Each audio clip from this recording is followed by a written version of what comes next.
Ndabasuje cyane kandi ndabifuriza Noheli nziza mwe mwese mudukurikiranye aho muri n'imiryango yanyu.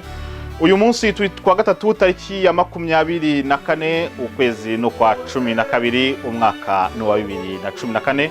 Uyu ni umwanya w'igitaramo cya Noheli.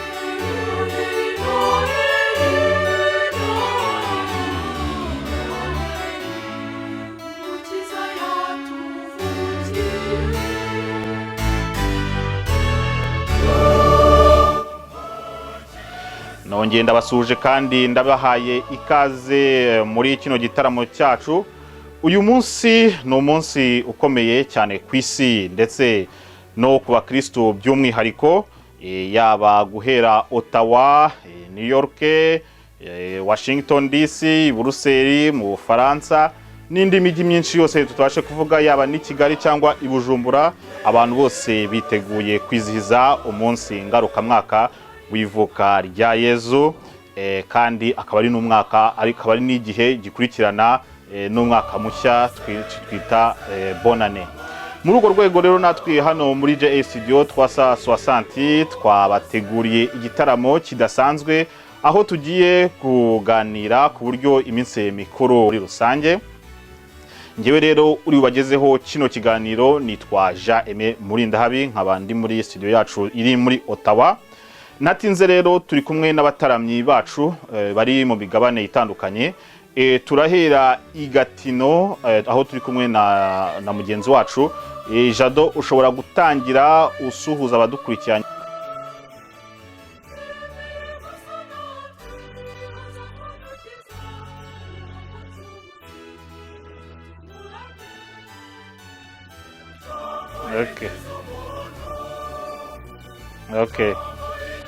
Okay, turagusuje cyane, turagushimiye cyane, turakugarukaho mu kanya gatoya. Reka tunasuhuze mugenzi wacu uri Buruseli, Gatabazi, watangira usuhuza abadukurikiye? Mwongeye kwirirwa abadukurikiye muri aya masaha y'icyamunsi, aho tugiye kugwa mu munsi mwiza wa Noheli. Yitwa Gatabazi Emmanuel, nkaba mperereye mu mujyi wa Bruxelles. Ndagushimiye cyane nawe Gatabazi, kandi tuguhaye ikaze muri kino kiganiro cyacu. I Montreal muri Canada buri kumwe na Leonce. Leonce, watangira usuhuza abadukurikiranye? Nanjye ndabaramukije, nitwa Leonce Sekamana, nkaba mbarizwa mu mujyi wa Montreal. Nanjye kuri uyu munsi wa Noheli nkaba niteguye kugira icyo nayivugaho. Ndagushimiye cyane rero. Reka rero tudatinze rero tubanze turebe ino video twabateguriye, turagaruka mu kanya. Uyu munsi abakristo barizihiza umunsi mukuru wa Noheli. Noheli twizihiza uyu munsi iratwibutsa ivuka rya Yesu Kristo. Akaba ari nabwo buryo inshuti n'abavandimwe bahurira hamwe mu miryango yabo bakishimana. Nko mu bihugu byateye imbere, Noheli abantu benshi bawufata nk'umunsi wo gutanga impano no kwidagadura. Ariko nk'abakristo ni umunsi bibukaho ko jambo yigize umuntu, yemera gusa nkatwe.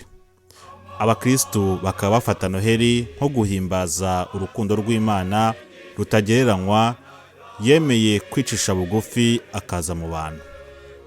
Mu Bakatolika, misa ya ninjoro yo kuri tariki 24 iba saa 6 z'ijoro, ihimbaza ivuka rya Yesu Kristo. Muri kino gihe isigaye isomwa hamwe na hamwe mbere ya saa 6 z'ijoro, naho misa nyirizina ikaba tariki 25 kuri Noheli. Ese mu yandi matorero bafata bate Noheli? Twaganiriye na Pasteur Alphonse mu itorero Goshen Pentecotiste. Mu by'ukuri nk'abapantekote Noheli turayizihiza, ariko mu buryo butandukanye natwe nk'abapantekote. Guhera mu kwezi kwa 12 usanga amatorero amwe namwe atoranya bati iyi date kuri iki cyumweru tuzagira Noheli. Icyo gihe ari Noheli usanga ahanini bibanda ku bana. Ama eglise menshi akora umusangiro, bakongera bakibukiranya ivuka rya Yesu, icyamuzanye, hakabaho gushima Imana no gutanga impano ku bana. si mu bapantekote gusa no mu baporoso ni kimwe, uretse ko batagira tariki 24 ahubwo bo bayikora tariki 25 kuri Noheli.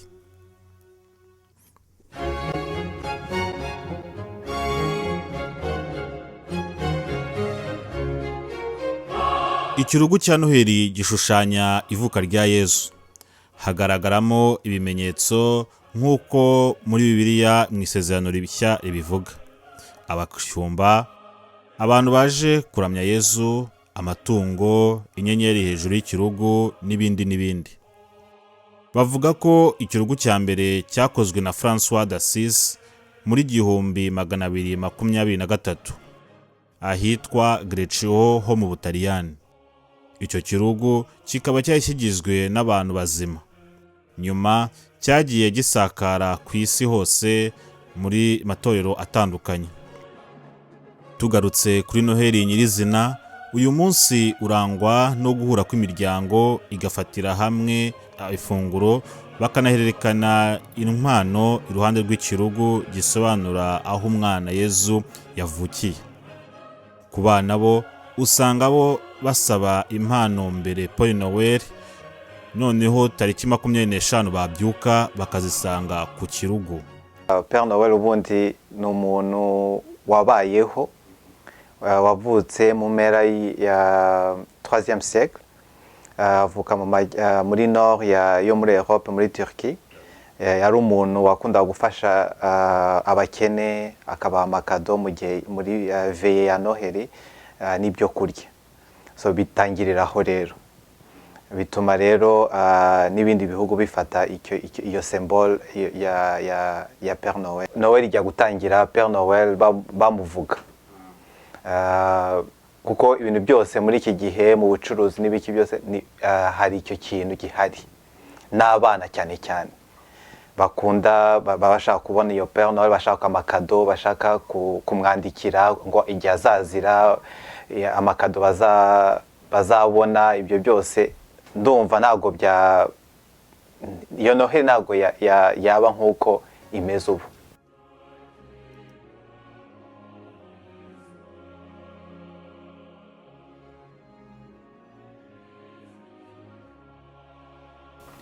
Turabashimira cyane rero muri studio kuba mutugejejeho iyo video itubwira muri rusange Noheli, kandi turashimira n'abadufashije kugira ngo iyo video tuyishire igaragare gutyo. Ubu rero tudatinze rero reka turebe aho hari mu studio mobile yacu. No Jado, nongeye kugusuhuza kandi ngo ikaze mu kiganiro cyacu.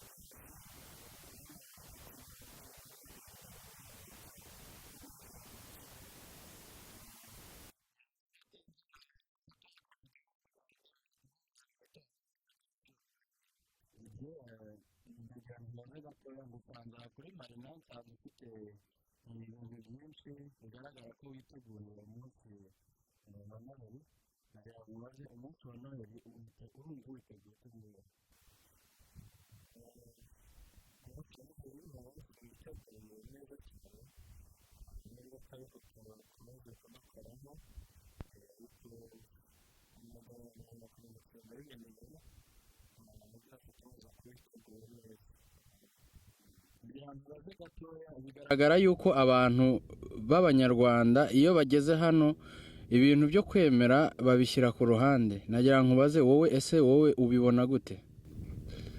Biterwa n'imyumvire y'abantu, burya abantu ntabwo bateye kimwe, ariko urebye nyine ngendera ku ruhande rwanjye, sinagendera ku bandi. Nyine nkurikije ndemera kandi ngomba uriya munsi kuzawizihiza neza cyane. Okay, Didier, nagira ngo uduhe akamesaje ka nyuma ubundi dusoze. Nakwifuriza Noheli nziza n'umwaka mushya muhire kuri bose. Ndumva ari ibyo.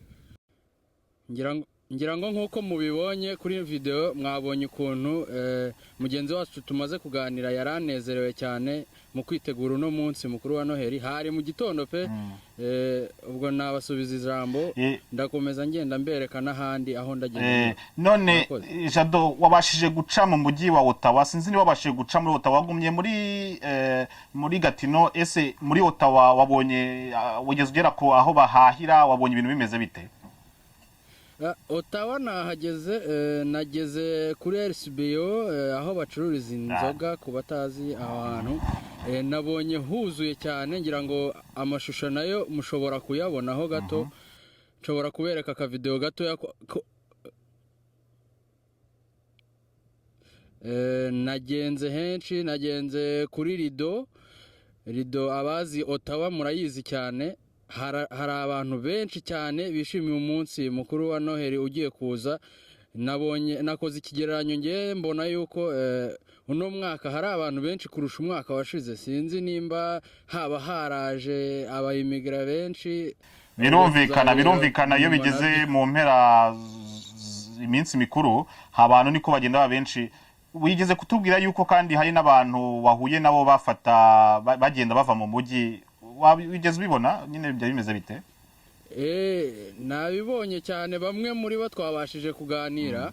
Hari abambwiye yuko bazinze utwabo basohotse ngo bagiye kurira umunsi mukuru ngo muri za Toronto.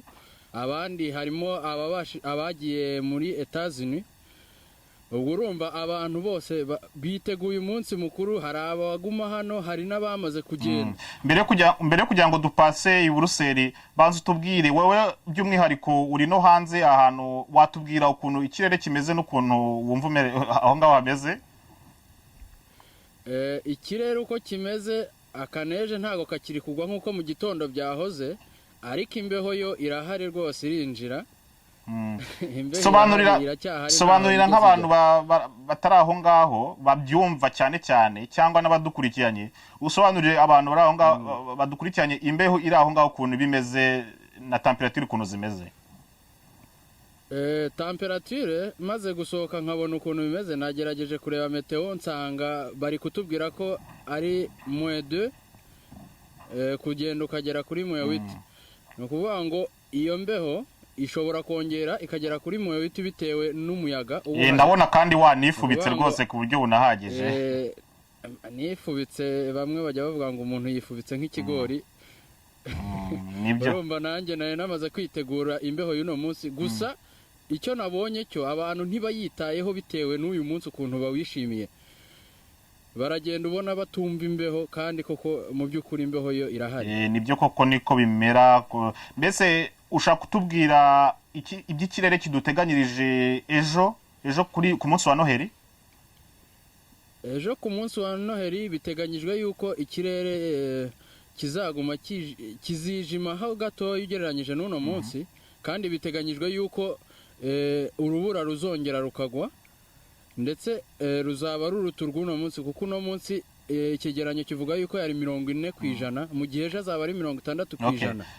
Kandi tubona yuko temperature izaba yamanutse, hazaba hakonje kurusha uno munsi, kuko ejo hazagwa neje ya santimetero 5 kugera ku 10, mu gihe ubukonje buzajya munsi ho 6 munsi y'ikigeranyo cya 0.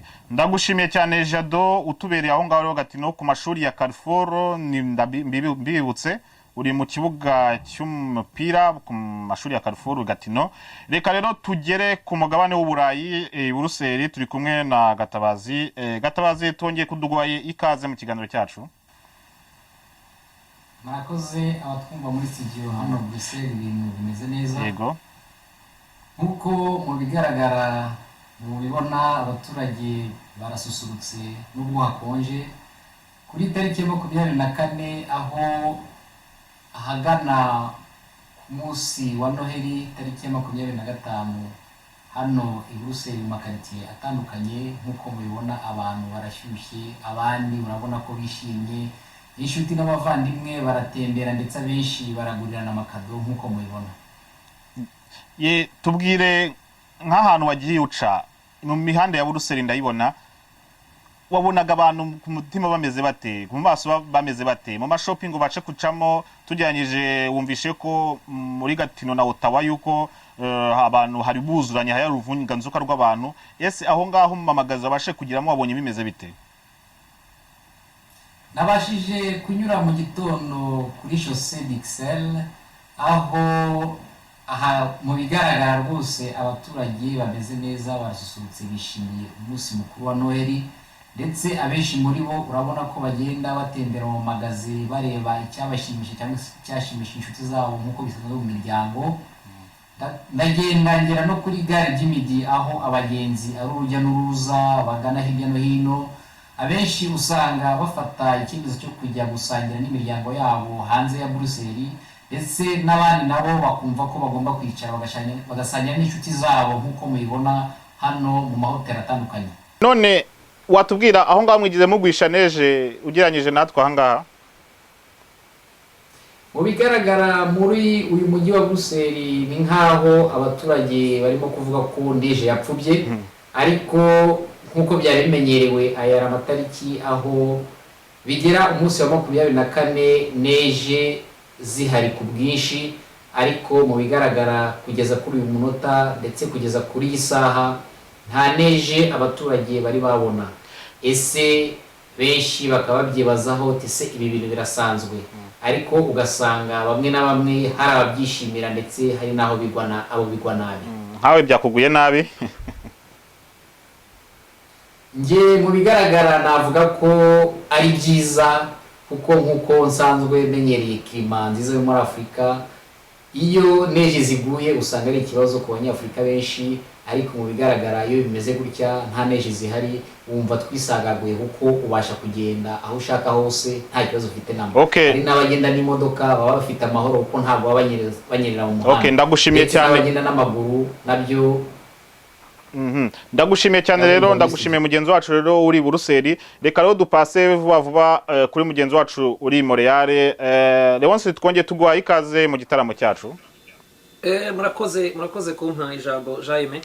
Wewe nani kuvuga rero wewe by'umwihariko rero wabashije no gutembera ahantu henshi, wabashije no kujyana mu yindi mijyi inyuranye, sinza aho uri buhere cyane rwose. Nabashije kunyerera mu mujyi wa Quebec.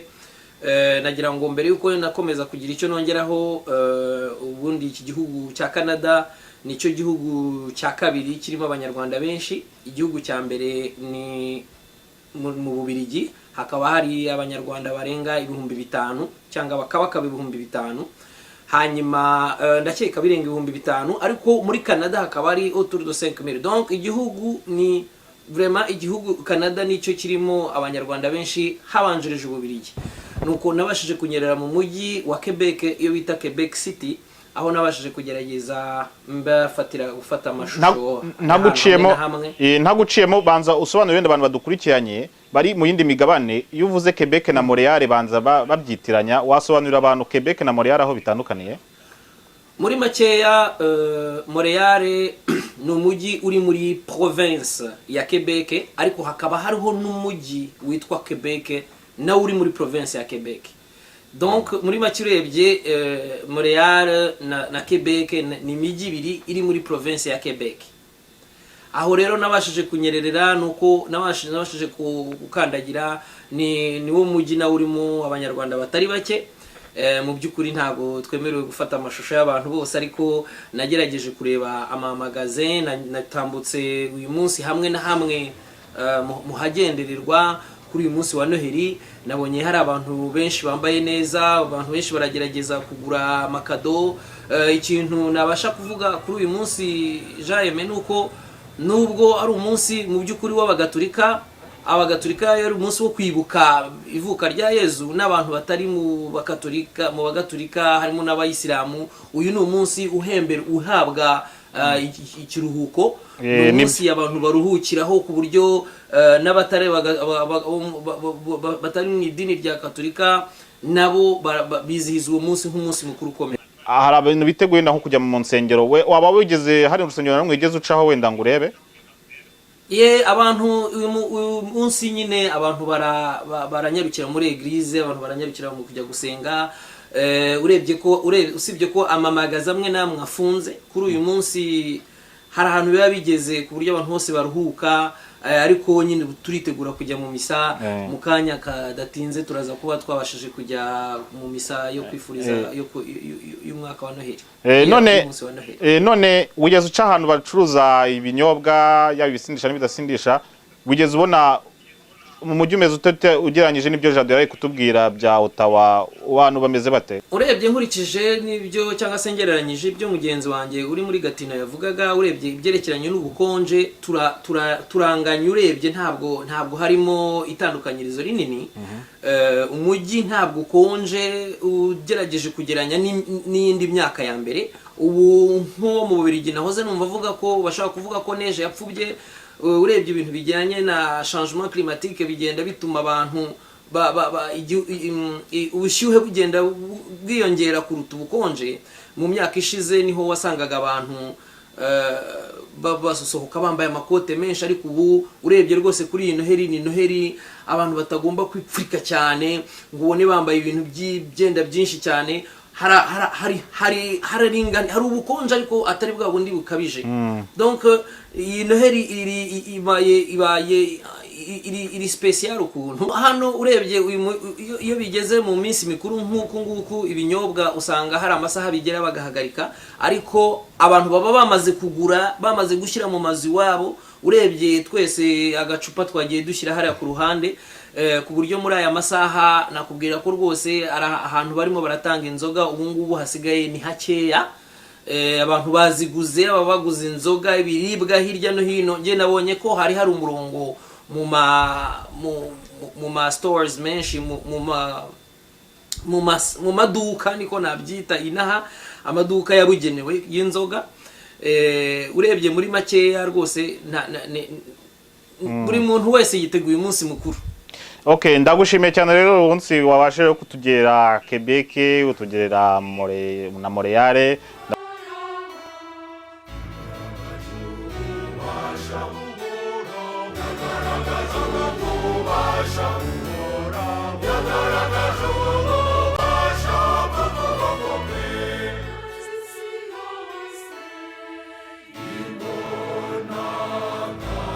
Turabashimira rero cyane mwebwe mukomeje kubana natwe muri kino gitaramo cya Noheli. Dukomeza tubifuriza Noheli nziza aho muri hose n'imiryango yanyu. Reka rero twinjiye mu gice cya kabiri cy'ikiganiro cyacu. Reka duhere i Buruseli tubaza mugenzi wacu Gatabazi. By'umwihariko wowe Gatabazi uri umudivantiste w'umunsi wa karindwi, tubwire muri rusange uburyo ki mufata Noheli n'uburyo muyizihiza. Murakoze. Muri studio uburyo dufata Noheli nk'abadivantiste, turi abantu bizihiza Noheli nk'uko abandi bose bayizihiza, kuko Noheli ni ikimenyetso cyiza cyane kitwereka ivuka ry'umucunguzi wacu Yesu Kristo. Mu by'ukuri iyo dutekereje ku ivuka rye nk'uko yigize umuntu, kwigira umuntu kwe bwari mu buryo bwo kuzacungura ikiremwa muntu cyari cyabashije guhura n'icyaha cy'inkomoko, kandi icyo cyaha cyatuganishaga ku rupfu. Murumva ko rero natwe nk'abadivantiste Noheli tuyifata nk'ikintu gikomeye, ndetse ikintu cyatuzaniye ubugingo buhoraho ubwo twabashije guhura n'icyaha tuganisha ku rupfu. Murumva ko mu by'ukuri ari ikintu natwe dufata nk'ikintu gikomeye mu itorero ry'abadivantiste. Nkamwe uyu munsi hari amasengesho mwize muteganya mu mwanya uri buze kujya? Nta masengesho duteganya kuri uyu munsi wa Noheli, ariko nko ku isabato inyigisho tuzadukurikirana ni inyigisho zitwibutsa ivuka ry'umucunguzi wacu Yesu Kristo. Inyigisho zose zizajya zinyura muri eglise cyangwa se gahunda zose zizategurwa ni inyigisho zirebana n'ivuka ry'umucunguzi wacu Yesu Kristo. Okay, ndagushimiye cyane. Hano mbere yo kugira ngo twinjire muri studio no kugira ngo utegure kino kiganiro, murabizi ko tumaze igihe turi kugitegura. Hari email twabonye email, ndagira ngo twese tubiganireho. Hari umuvandimwe uba hano muri Canada wavuze wari uri kuvuga ku byerekeranye na Noheli yuko kuri Noheli we nta kintu mubwiye, aragira ati ngo ibya Yezu ikirugu hamwe na misa ntacyo bimbwiye. Kuri njyewe Noheli ni umunsi mukuru w'impano, aho abona neje, ikirugu, Père Noël, shokora cyangwa ibyo kurya. Ngo kubera ko ntatemera nibyo byatuma ntishimisha. Hoya. Ngo kubera ko ndi umupagani nibyo byatuma ntajyaho abandi bari, nkajya kwishimisha. Ibyo rero we arareba agasanga kuri Noheli we ibya Yezu n'iby'ikirugu nta kibimubwiye, w'icyingenzi ni ifunguro rya Noheli na kado n'impano. Ndagira ngo wenda nka Jado uri aho ngaho, niba ari tayari simbizi, utubwire ibyo bintu weho niba ari kubyumva, niba unabyemera.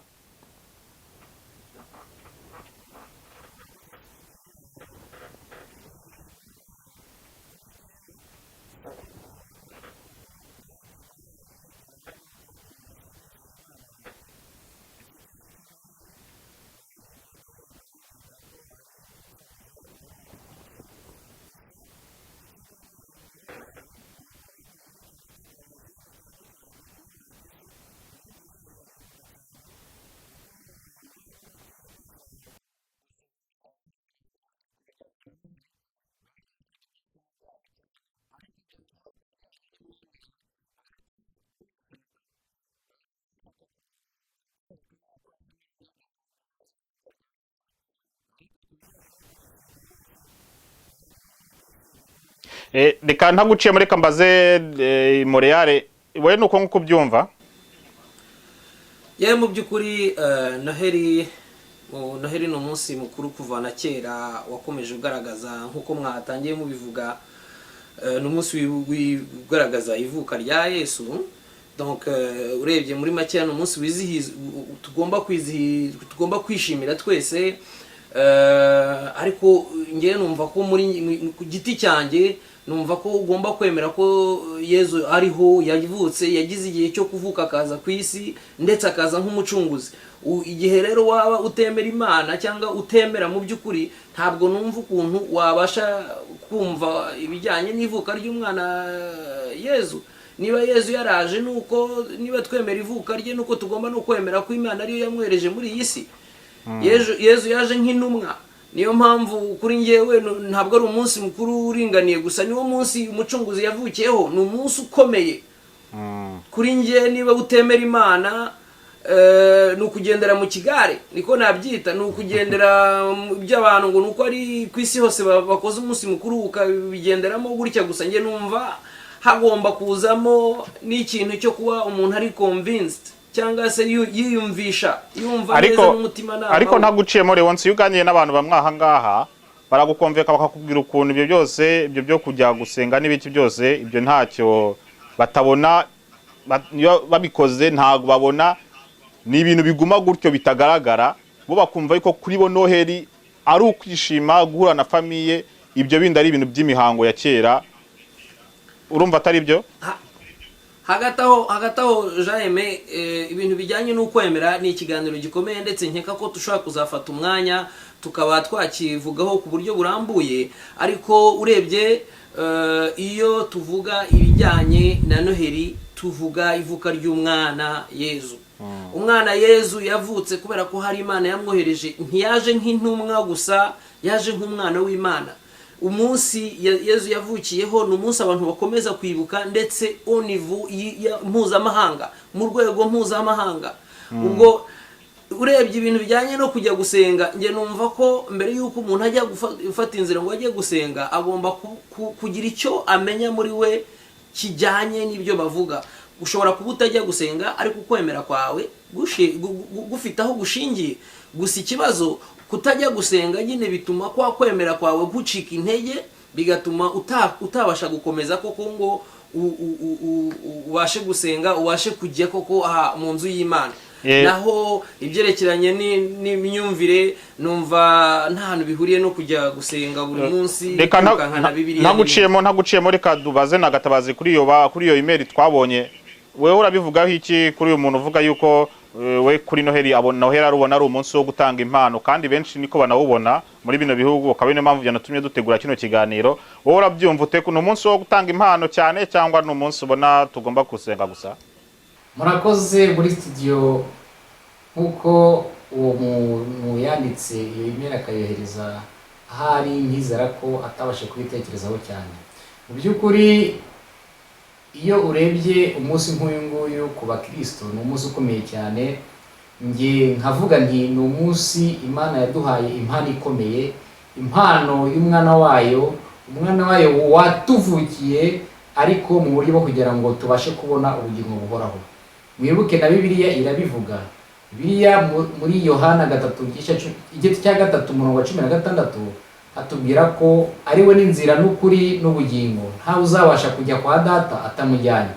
Mu by'ukuri rero nk'uko abantu bavuga ko umunsi wa Noheli ari umunsi wo gutanga impano ndetse no kwakira impano ikomeye Imana yaduhaye, niyo kwakira umwana wayo ari we Yesu Kristo ari watuvukiye, ndetse mu myizere yacu nk'abakristo akaba ari we muhuza wacu n'Imana ubasha kutuzanira ubugingo buhoraho. Nge ntumva mugenzi wacu nabasha kumwibutsa kongera gusubira amasezerano ye n'Imana, cyangwa se agatekereza uburyo uruhare Imana yari ifite mu buzima bwe, bityo ukwizera kwe akabasha kuretse ukwizera kwanjye guhagaze. Kuko kutagira ukwizera mu Mana ngo wizere n'ibyo yagukoreye, ntabwo numva impamvu abasha kumva ko Noheli itari baze ku mwami wacu Yesu Kristo, nk'uwamubaza ikibazo kijyanye n'uburyo ubuzima bwe ku isi abukontorora, ese abasha kuba yabisobanura? Ni impamvu ki ariho? Hari abapfa, hari abarwara, ese kubera iki yumva ko ahari Imana nta ruhare ifite mu buzima bwe hano ku isi? Mu by'ukuri rero wenda bikomeye. nta guciye mu ijambo nari nigeze kuryaka Leonce ndagira ngo ngere wenda utubwire ibyo Gatabazi amaze kuvuga, urabyumvishe. Wabonye ko abantu iyo bageze muri bino bihugu, sinzi niba ari ukubera akazi kenshi cyangwa wenda ari ibintu binyuranye, wowe ubona ari iki gituma abantu bahita bajya mu yindi baca ku yindi nzira, niba nabyita mu gifaransa kudevia, ni iki gituma baca ku yindi nzira ugasanga batangiye kujya mu kundi kwemera? Urebye Jean, urakoze kunsubiza ijambo. Jean, urebye mu by'ukuri abantu bageze muri bino bihugu byateye imbere, cyangwa se nakwita ko bikomeje gutera imbere mu rwego ruhambaye cyangwa mu rwego rwihuse, abantu barakora cyane. Impamvu uvuga ko abantu bakora cyane, ibi bihugu byateye imbere bifite inyota yo kongera n'ingufu ndetse no kubaka ibihugu byabo, ndetse harimo ibintu bimwe na bimwe byagombye kubera abanyarwanda bamwe na bamwe, abenshi bo hanze n'abinahangaha. Urugero, urebye abantu bagera hano bafite inyota yo gukorera amafaranga. Abantu donc usanga system itandukanye cyane niyo mu bindi bihugu. Hano hari abakora amajoro, amanywa, hari abakora iminsi 7 kuri 7, hari abatagira n'umunsi w'ikiruhuko. Iyo ubwiye umuntu ngo umunsi wo kuruhuka avanemo amasaha 2-3 yo kujya mu kiliziya ngo ajye gusenga, akenshi ntabwo icyo ngicyo ari ibintu bifasha abantu. Urebye rwose abantu babuzwa kujya gusenga n'akanya kaba gakeya, cyangwa se kaba ari kagufi vraiment, ku buryo umuntu atabona umwanya wo kugira ngo ajye gusenga. Ariko hari ingero z'abandi bantu batitwara gutyo. Ubwo nuko narimbaye nkushyize hamwe, ariko urebye abantu benshi kubera ibijyanye n'akazi, kubera ibijyanye n'inshingano nyinshi hano mu bihugu byateye imbere, systeme ntabwo ibapermeta kujya gusenga. Reka kino kibazo ndetse usanga rwose usanga mu makanisa amwe namwe hibereyemo abantu bakuze gusa, usanga ari we wicaye mu kiliziya ari abasaza n'abakecuru. Reka mbaze kino kibazo na nkibaze Jado, sinzi niba twumva aho ari muri studio yacu iri mu ishuri rya Carrefour Gatino. Jado, wakurikiranye ibyo bagenzi bacu bari kuganira, ndagira ngo nkubaze kubyerekeranye impamvu wowe ubona ituma abantu bageze muri bino bihugu bahita baca kundi murongo ntibitabire ibyo bintu byo kwemera. Kandi none utatubwire cyane cyane ku bajene niho bikunda kugaragaraho cyane, wowe ubona ari ihe mpamvu ibitera?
ya urumva nibyo koko ibyo uri kuvuga tari ko usanga nyine mu bajene nyine harimo ikintu nyine cyo usanga babifite cyane urumva nyine urabyumvisha urabisobanuye neza ubwo rero reka dukomeze n'ikiganiro cyacu aho duri kuwa gatatu tariki 24 ukwezi no kwa 12 umwaka wa 2014 reka rero tujye mu kwamamaza turagaruka mu kanya gato.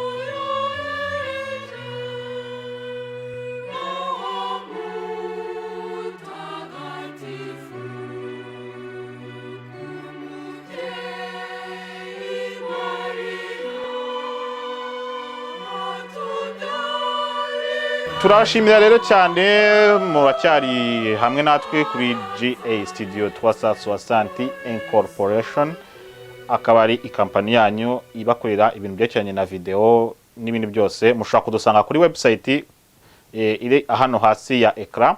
Turacyari gukomeza rero mu kiganiro cyacu mu gitaramo cya Noheli cy'uyu munsi kwa gatatu tariki 24 ukwezi ni ukwa 12 mwaka wa 2014 nanjye rero nabibonye abantu babukereye koko nabonye abantu mu kanya kashize namye ndeba mu madirishya nkabona abantu bari gushira amabaga ibikapu byabo babishira hejuru y'imodoka bari kwitegura kugenda. Murabizi yuko buri gihe ino minsi abantu baba bari hejuru nyine bagiye bishima buri wese asuhuzanya n'undi yamwifuriza Noheli nziza rwose koko ubona ari ibintu byiza cyane ariko nyine byajya ku bapagani nkuko twari turi kubivuga cyangwa abantu batemera ugasanga nanone nabo bawurimo uwo munsi. Hari nk'abantu nabashe kuganira harimo umuntu uturuka muri Turukiya w'umuyisilamu muri cya gihugu n'igihugu cy'abamo abayisilamu benshi harimo nabandi bera abazungu baba muri bino bihugu nabo nabashe kuganira ariko bose hamwe nyine wagira ngo nibo bihugu bananyohereje ino email ubusanga nyine bose bafite ikintu cyo kutemera ariko nanone bagahuriza ku kintu kimwe cya Noheli ko ari umunsi wo kwishima no kunezerwa no kurya. None ndagira ngo baze bagenzi bacu badukurikiye sinzi uri butangire ndagira ngo weho nka Leonce uri Montreal uduhe itandukanyirizo ry'ukuntu Noheli yizihizwa yaba mu Rwanda cyangwa aho ngaho uri uburyo ubibona niba ubona ibyahanga hari ibyo byiza niba ubona ibyo mu Rwanda ibyo byiza udusobanurire neza kandi utubwire n'impamvu. Okay, urakoze cyane kumpa ijambo. Mu by'ukuri iki kiganiro ni byiza twagize kuba twakoze ikiganiro nk'iki ni ibintu bishimishije cyane cyane urebye bitewe nuko umuntu uburyo impamvu tuvuga Noheli nk'uko bituma dusubira inyuma tubasha kureba uko Noheli na kera no kugeza n'ubu uko igenda ihinduka uko ibintu bigenda bikurikirana. Mu by'ukuri nagira ngo nse nugereranya gatoya na Noheli z'iwacu ndavuga mu Rwanda versus Noheli yo mu mahanga. Sinzi niba na bagenzi banjye bose barakuriye mu Rwanda abagenzi banjye bari kunyumva ariko Noheli y'iwacu wasangaga niyo mbeho ntayo. Noheli y'iwacu wasangaga abantu basuranye abavandimwe basuranye ugasanga imiryango yakoranye ugasanga mu rugo murabaga ihene mugafata inka mugasangira ariko iyo ugeze inaha usanga n'inkoko byose bagashyira hari umuryango ugasangira ariko nkaha iyo witegereje usanga atari ko bimeze. Inaha abantu batumirana hagati mu miryango yabo ndetse usanga ari abantu bari mu miryango iri navuga ko yegeranye cyane kuvuga base w'abana cyangwa se ba nyina wabo akaba ariho hantu usanga bagarukira.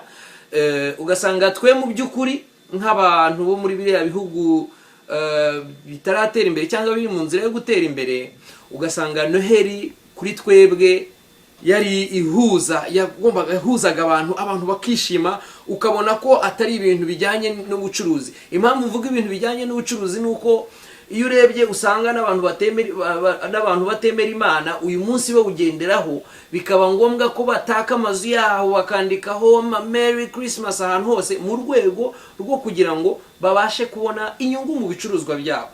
ariko ugasanga mu by'ukuri noheli nta kintu ivuze kuri bo ari urwego rwo kugira ngo kubera ko hari buze kuba abantu bari buhane amakado benshi, abantu bari bugura ibyo kurya bamwe na bamwe hirya no hino, ugasanga nicyo kintu kibatera aricyo kintu gitumye ibintu bihinduka.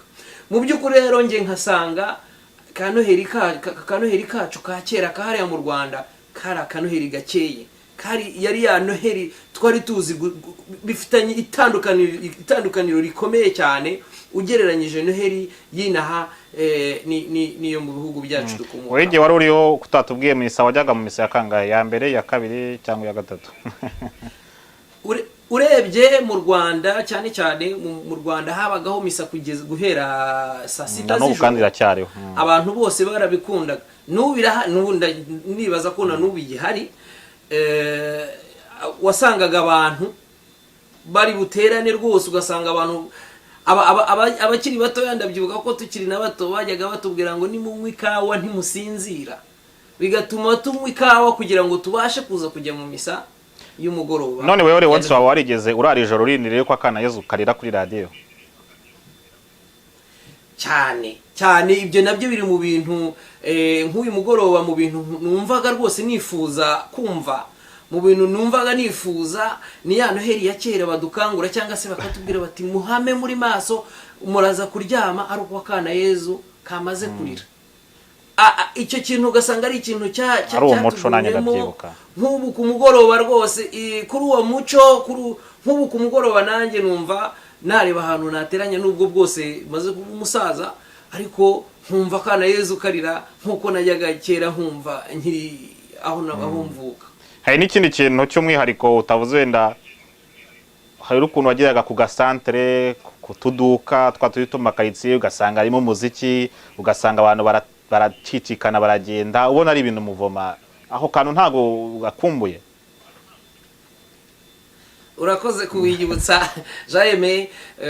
Mu by'ukuri umujyi nka Kigali, ni umujyi urimo abantu benshi batandukanye, ndetse n'ubu ngubu bamaze kuba benshi, ariko usanga icyo kintu kigihari, icyo kintu cyo gusabana, cyo gusangira.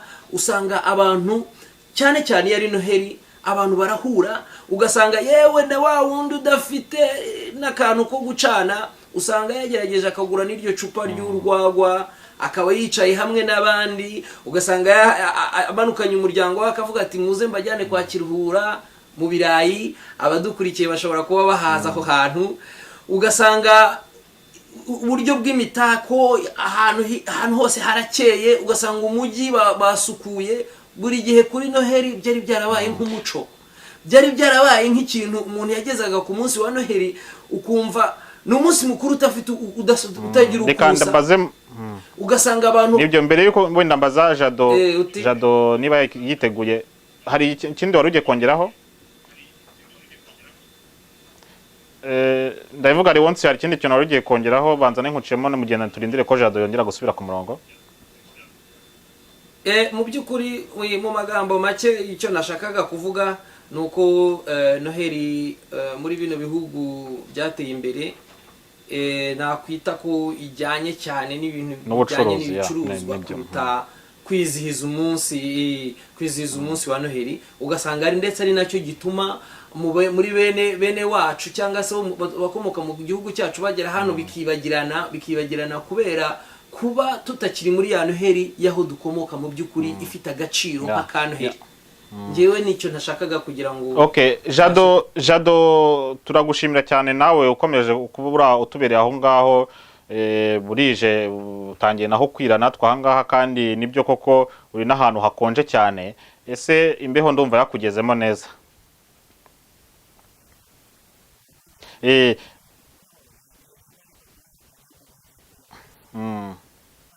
Nta kibazo kuko ni n'igitaramo cya noheri, murakomeza n'ubundi mutarama. Turajyana noneho tubwire weho nk'ibyo wabonye mu Rwanda, uduhe itandukanyirizo ubona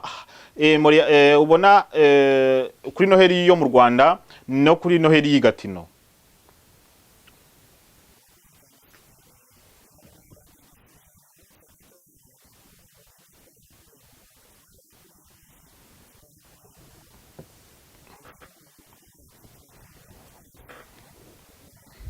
Mm.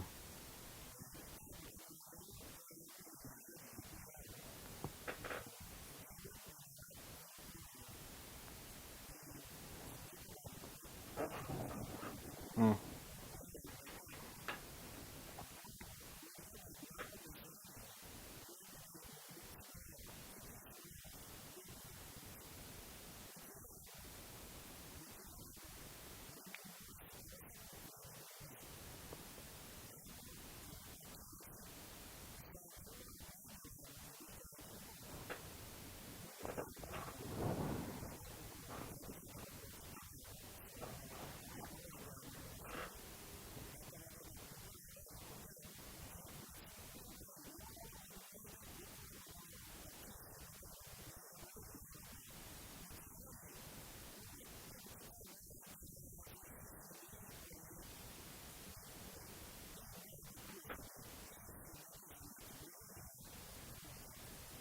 Mm.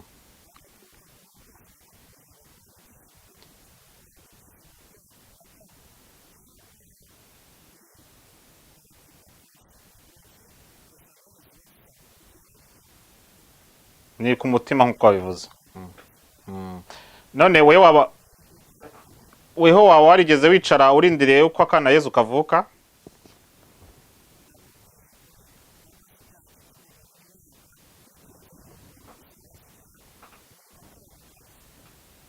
Mm.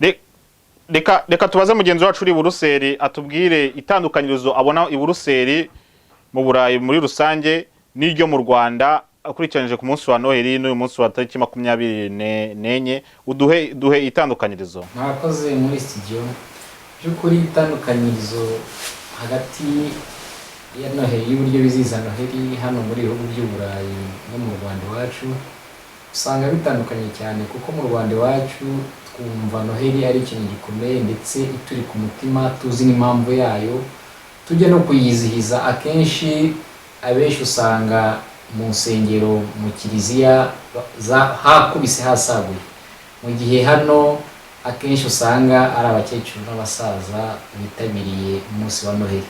Urubyiruko akenshi usanga bo ari umwanya babonye wo gusohoka kujya kwishimisha, abenshi nta n'umutekereza ahari kumva ko nk'urubyiruko nabo bakagombye kugira umwanya wo kujya mu rusengero kwibuka umucunguzi wacu watuvukiye. Nibyo nakubwira rero, urumva ko hari n'itandukanyirizo mu by'ukuri rikomeye, mu rwego navuga tutabasha no kuba twabiringanyiza, kuko twebwe akenshi tubiha uburemere, icyo navuga, mu gihe hano muri Europe usanga nta buremere babiha. N'impamvu yabyo ahari, impamvu ya Noheli nyayo nyamukuru ntabwo babasha kuyifata nk'uko iri, nk'uko twebwe mu Rwanda dusanzwe tuyifata. Abadukurikiranye muri uyu mwanya wenda bashaka kumva bavuga ati mu Rwanda wenda niho byiza kurushaho, ariko umuntu udukurikiranye ashaka guhita yibaza ati ese kuki mudakata amatike ngo mubanukire kuri Noheli? Icyo ni ikibazo kigoye kugisubiza, nanjye wakimbaza sinzi niba yabasha kugisubiza, ariko wenda ibyo byose buri gihugu nyine n'umuco wacyo, kandi aho umuntu ageze agomba kwiga umuco waho, nuko nkuko bimeze nanjye, kuko cyambere na mbere kwizihiza Noheli mu bukonje ni ikibazo gikomeye, udashaka kuba wanasohoka ngo uhure n'abantu nahure naganire nabo, nabyo ni ikibazo keka kuri telefone cyangwa kujya kubirebera nyine mu miryango. Kandi murazi yuko umunsi mikuru y'ahangaha hari impano cyane cyane, no kuvuga ngo nukubanza kwikora ku mufuka kugira ngo ujye aho hantu unagire n'icyo ujyana. Reka turuhuke twongere tugaruke.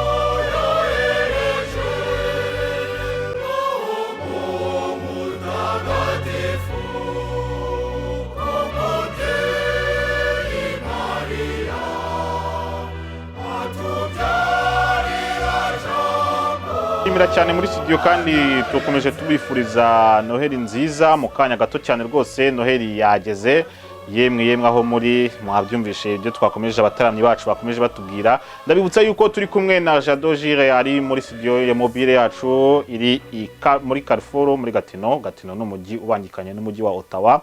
Nanone kandi twaba dufite mugenzi wacu Leonce ari Montreal, turi kumwe na Gatabazi kandi nawe uri i Buruseli.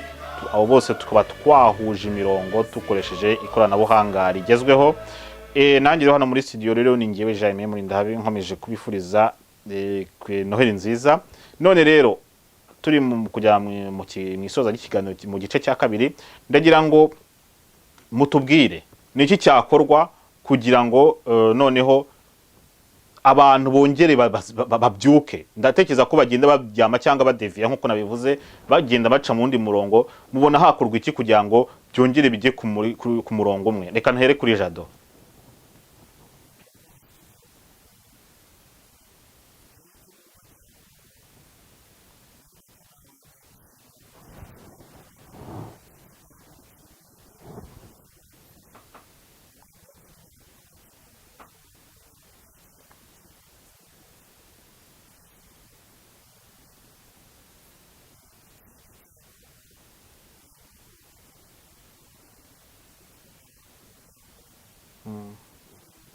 Ndabizi.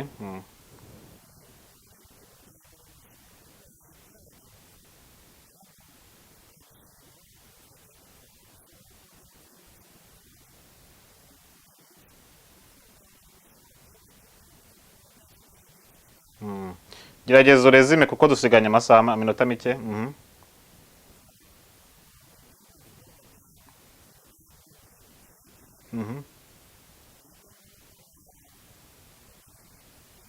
Ikoranabuhanga.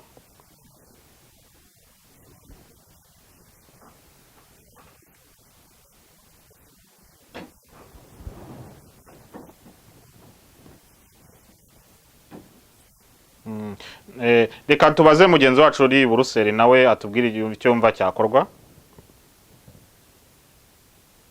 Kuri nk'urubyiruko bakurikirana iki kiganiro abatwumva hirya no hino, twabibutsa ko nk'uko bajyaga bizihiza Noheli bakiri mu Rwanda, bagerageza na hano muri ibi bihugu ntibibagirwe umwami wabo, kuko kuba twarageze hano uba muri ibi bihugu ufite buri kimwe cyose ntabwo bivuga ko ijoro warigezemo, ahubwo twibuke Imana yaba yaragufashije kubasha kugera muri iki gihugu, muri iki gihugu turimo, cyangwa se hirya no hino aho waba uri mu bihugu by'Uburayi cyangwa se mu mugabane wa Amerika n'ahandi, kumva ko Imana yakugiriye ubuntu, ndetse bikaba byiza ko nawe wagira ikintu cy'ishimwe cyo kumva ko Imana ari igufasha muri byose.